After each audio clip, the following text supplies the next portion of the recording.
I think a lot of people are finally starting to realize just how dishonest the media are when they talk about what's happening in Palestine as clashes.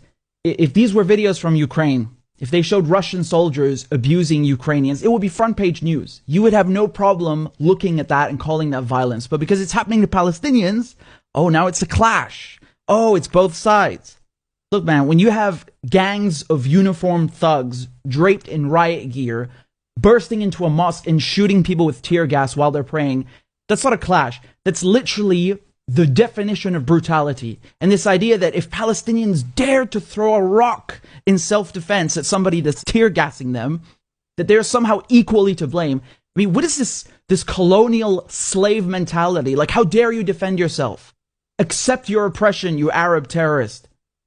Man, I don't understand people who can sit there and watch an entire people being humiliated, subjugated, and ruthlessly oppressed every day by an occupying military force, and then attribute equal blame to unarmed Palestinian civilians. I mean, how morally bankrupt do you have to be to utter such a thing? Huh? To say that Palestinians living under Israeli occupation are just as guilty as the people colonizing them. And then they sell you this idea, this fairy tale that Israel's a democracy, while they're openly beating journalists, beating medics, beating worshippers, beating women. Where are all the Western feminists? You want to talk about women's rights, but when Palestinian women are being beaten in the street, suddenly you have nothing to say? Look at this Israeli thug swiping his baton on this poor Palestinian woman, breaking her arm for no reason. Where are the champions of women's rights? Where is the outrage in the West? I guess it's her fault for not being born Ukrainian. Maybe if she was Ukrainian instead of Palestinian and Muslim, then people would care. Do you know how insulting that is to go into a holy place while people are praying during Ramadan, beat them up, handcuff them, and just throw them around like sacks of meat?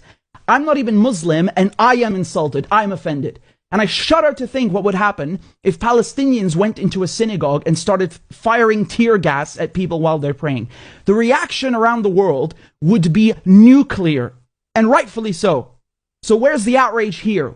Why the double standard? How can the media see images of this, of Palestinians being handcuffed and thrown around in a place of worship, and all they do is make excuses for Israel?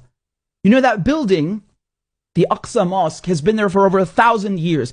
Look how they smashed the windows and the doors like it's some used car. And this is the second year in a row that the Israelis have done this. And the last time, a war broke out. You know, Palestinians are living 2-3 generations as refugees on their own land. They have no state, they have no equal rights, no armed forces. And meanwhile, the Israelis have nuclear weapons, an air force, billions of dollars being bankrolled by the Americans, and they have the complete political backing of the Western media, and you call that a level playing field. There is nothing about this that is even remotely comparable. Anybody calling this a clash or going, oh, it's complicated, is either clueless or being dishonest. And the media, they always have these colorful, creative ways to avoid saying that Israel is occupying Palestine.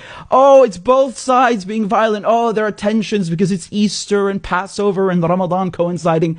No. Get one thing straight. There are no tensions between Muslims and Christians and Jews. There are only tensions between colonizers and the colonized. Get that straight.